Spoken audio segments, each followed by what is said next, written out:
Hello, I am doing the interactive advanced concept. The first one that is labeled, excuse me, uh, week 1 gummy bears.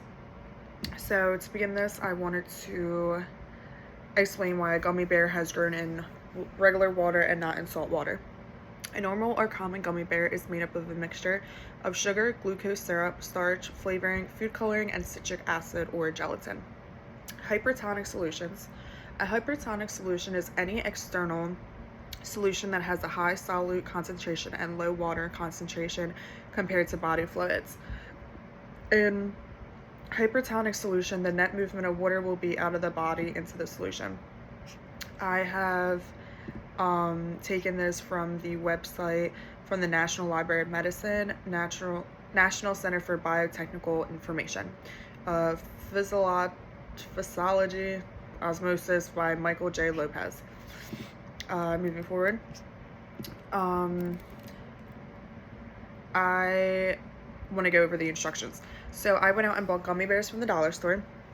These are the ones that I have adopted. The brand I used is the Haribo Gold Bears. I put a gummy bear in tap water for 7 hours. I put one gummy bear in saturated salt water. The gummy bear I put in the regular water is yellow.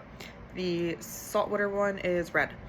I added enough salt until it did not dissolve. I did this for 7 hours. I then took out both gummy bears and compared their sizes.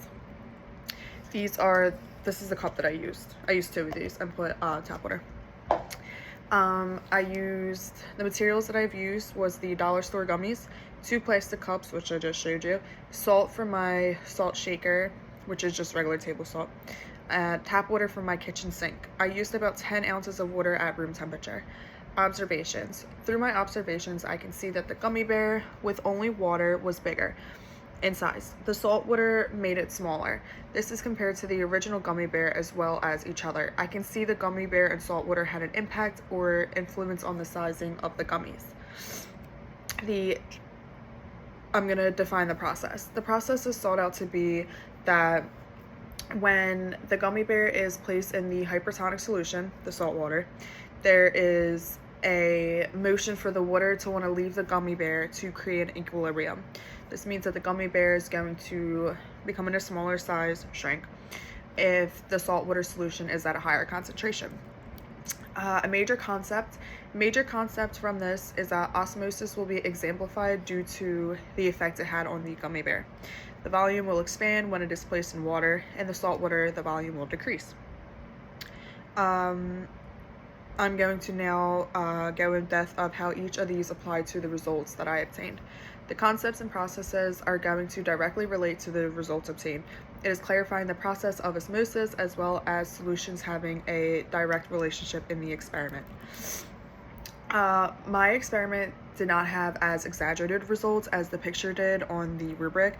I think it might have had to do with the salt and me prior putting it in the water and not mixing it completely until it was dissolved throughout the cup, and I'm leaving excess salt, but I don't think I mixed enough prior to that to the water. My results are definitely accurate though. It's just not as much of an exaggeration, I think, due to my application. I do definitely see the results. It clarifies and confirms the conclusion of my lab. Yes, so it is accurate. A few in-depth concepts and application processes I wanted to go more in-depth with was a few different definitions that I wanted to go over. So a hypertonic solution, this is for 2 solutions that are compared. The higher concentration of the solution dissolves solutes and is going to produce a greater osmotic pressure, and this is going to be the hypertonic solution. I wanted to go over osmosis just to clarify. This is going to be the movement of water molecules from a solution of high concentration to an area of low concentration through a semi-permeable membrane. I wanted to include hypotonic solution. This is the solution that has lesser dissolved solvents, and it's going to produce lesser osmotic pressure. I wanted to reference this into my experiment. The sugar in the gummy bears acts as a solvent. Gelatin holds a semi-solid solution. and this is obviously within the gummy bear.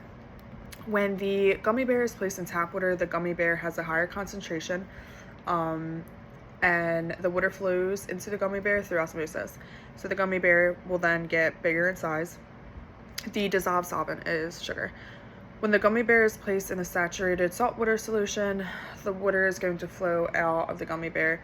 This is going to cause it to deflate or get smaller. This is clarifying the process of osmosis.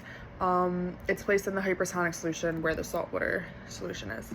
And then I'm going to show you pictures of my gummy bears. So I wanted to first include a picture of a original gummy bear with nothing done to it. As you can see, this is the size of it. Okay. And then this is going to be, this thing is slimy, my gummy bear that was soaked in just water. So I wanted to clarify the size.